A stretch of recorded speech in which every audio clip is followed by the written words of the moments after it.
Olá pessoal, sejam bem-vindos a mais uma aula e hoje nós vamos dar continuidade à Era Napoleônica. E após anos de Revolução Francesa, a França vivia mergulhada em instabilidade política, crise econômica, medo de revoltas e guerras contra outros países europeus. Nesse cenário apareceu um jovem militar extremamente inteligente e ambicioso, Napoleão Bonaparte. Napoleão conseguiu algo raro. Ao mesmo tempo que ele preservou vários princípios da Revolução Francesa, ele também concentrou enorme poder em suas mãos. Ele reorganizou a França, conquistou territórios, derrotou grandes monarquias europeias e se tornou um dos grandes personagens mais importantes da história mundial. Mas, como um general revolucionário, virou imperador. Como ele dominou quase toda a Europa, é complicado entender como alguém como Napoleão Bonaparte ele conseguiu dominar boa parte da Europa e por que ele caiu tão rapidamente. É isso que vamos entender agora. O contexto da Era Napoleônica. A França após a Revolução Francesa. A Revolução Francesa destruiu o absolutismo e os privilégios feudais, porém a situação da França continuava complicada. O país enfrentava crise econômica, inflação, fome, disputas políticas, medo de outra revolução, uma contra-revolução, guerras contra as monarquias europeias. E aí surgiu o Diretório. Após a queda dos jacobinos, foi criado o Diretório. Esse governo era controlado pela alta burguesia. Problemas do Diretório.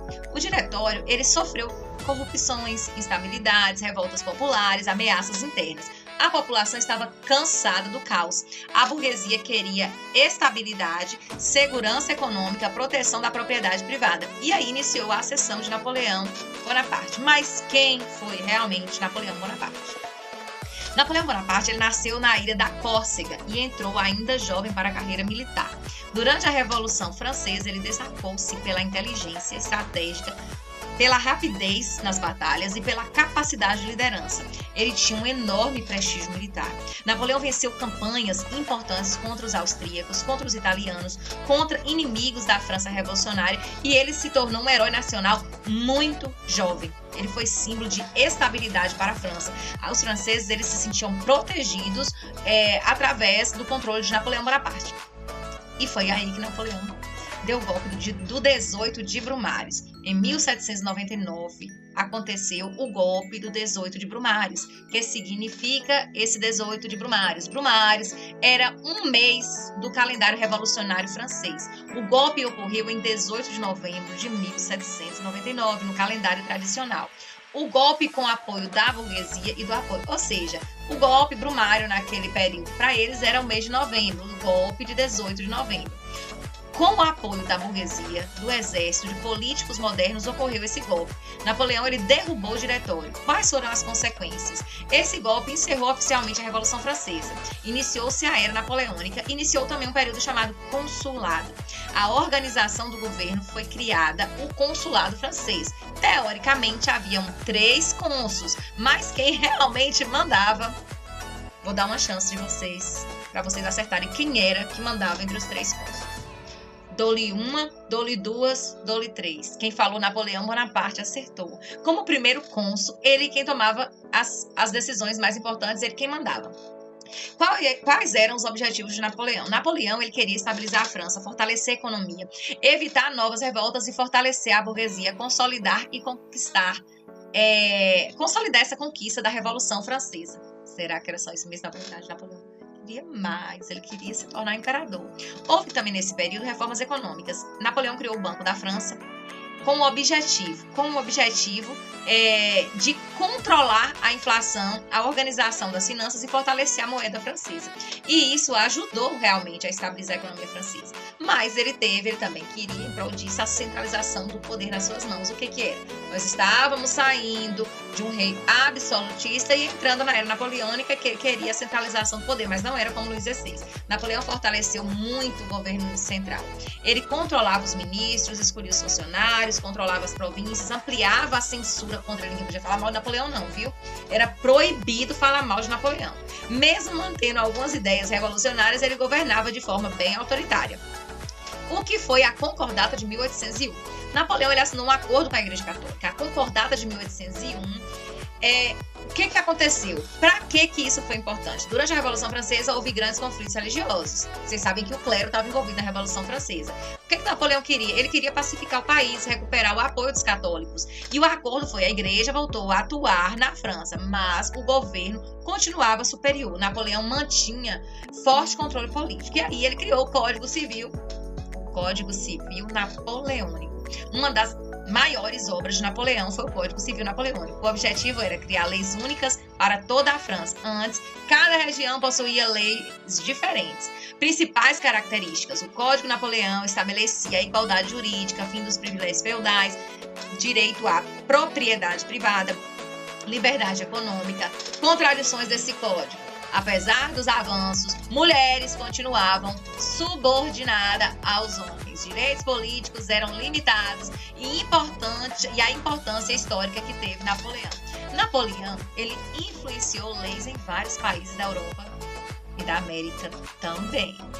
Vamos conhecer um pouquinho de Napoleão Imperador. Em 1804, Napoleão Bonaparte se coroou imperador da França. Na cerimônia, Napoleão colocou a coroa na própria cabeça, tomando ela da mão do Papa. O que isso simbolizava? A independência em relação da igreja e o poder pessoal. Não era a igreja que controlava ele, não. Tanto que ele não aceitou a coroa da cabeça, da mão do Papa na sua cabeça. Ele mesmo se coroou. Mas houve contradições históricas. A Revolução Francesa havia derrubado um rei absolutista. Agora a França possuía um imperador com enorme poder político, ou seja, um imperador também absolutista, só mudou o nome, né, de rei para imperador. Vamos falar um pouquinho como foi agora esse Império Napoleônico, a expansão territorial. Napoleão, ele iniciou grandes campanhas militares. A França conquistou Itália, Holanda, regiões alemãs, parte do território central, e teve também a superioridade militar, porque se ele era um bom estrategista, se ele era um comandante militar, o exército francês ele era bem treinado, ele era organizado, ele era rápido, altamente disciplinado por Napoleão. E Napoleão também, ele era considerado um gênio militar. E houve a expansão de ideias revolucionárias, porque mesmo sendo um bom imperador, nem todo mundo estava de acordo com Napoleão.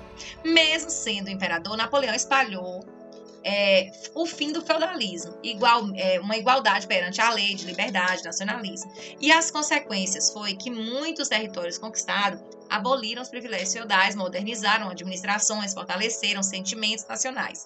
Mas Napoleão resolveu criar o bloqueio continental, justamente esse bloqueio continental. O maior rival francês nesse período era o Reino Unido, a Inglaterra. E a Inglaterra, ela possuía forte economia, poderosa marinha, que era um problema para Napoleão Bonaparte. Napoleão não conseguiu derrotar os ingleses no mar, especialmente após a Batalha de Trafalgar. Foi criada a criação do bloqueio continental. Ele criou o bloqueio continental funcionando da seguinte forma: os países europeus foram proibidos de comercializar com a Inglaterra. Qual era seu objetivo?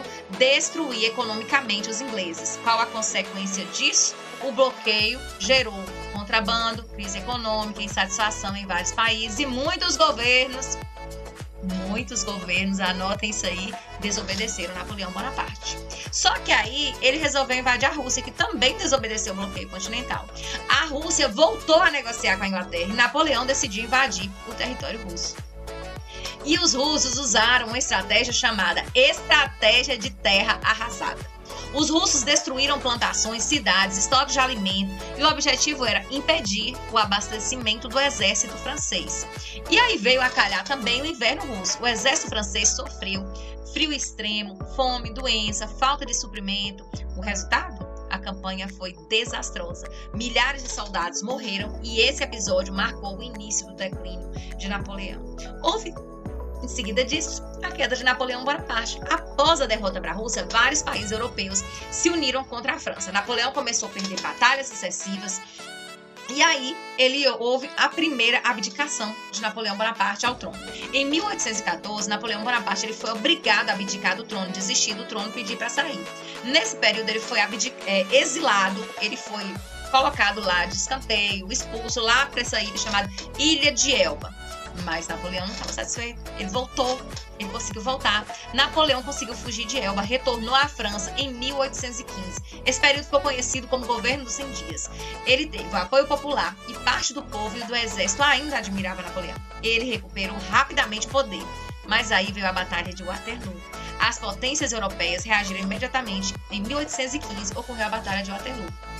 Resultado: Napoleão foi derrotado definitivamente e as tropas inglesas prusianas venceram o exército francês. E aí, ele foi exilado novamente na ilha de Santa Helena. E após o Waterloo, Napoleão Bonaparte foi enviado para a ilha de Elba, a ilha de Santa Helena, uma ilha distante no Oceano Atlântico, com o objetivo do exílio. As potências europeias queriam impedir qualquer novo retorno dele ao poder. Essa ilha era mais longa, não tinha como ele fugir. Napoleão morreu em Santa Helena em 1821. Mas quais as consequências da Era Napoleônica? A Era Napoleônica transformou profundamente a Europa. As consequências políticas foram o enfraquecimento do absolutismo, fortalecimento do nacionalismo, a expansão de ideias liberais. As consequências sociais, o fim de muitos privilégios feudais, fortalecimento da burguesia, consequências econômicas, a modernização administrativa, a reorganização econômica de vários países portugueses. Calma que tem mais. A Era Napoleônica foi um período de grandes contradições. Napoleão preservou os princípios da Revolução Francesa, com igualdade jurídica e o fim dos privilégios feudais, mas também concentrou um enorme poder político e governou de forma autoritária. Suas conquistas militares espalharam ideias revolucionárias pela Europa e influenciaram movimentos nacionalistas. Mesmo derrotado, Napoleão ele deixou marcas profundas na história mundial. Se vocês gostaram dessa história, curte aqui, comenta, compartilha. Até a próxima aula, que será... Lembra que eu falei para vocês do bloqueio continental? Pois é, Napoleão teve várias influências aqui no Brasil e nós vamos descobrir isso agora no próximo vídeo.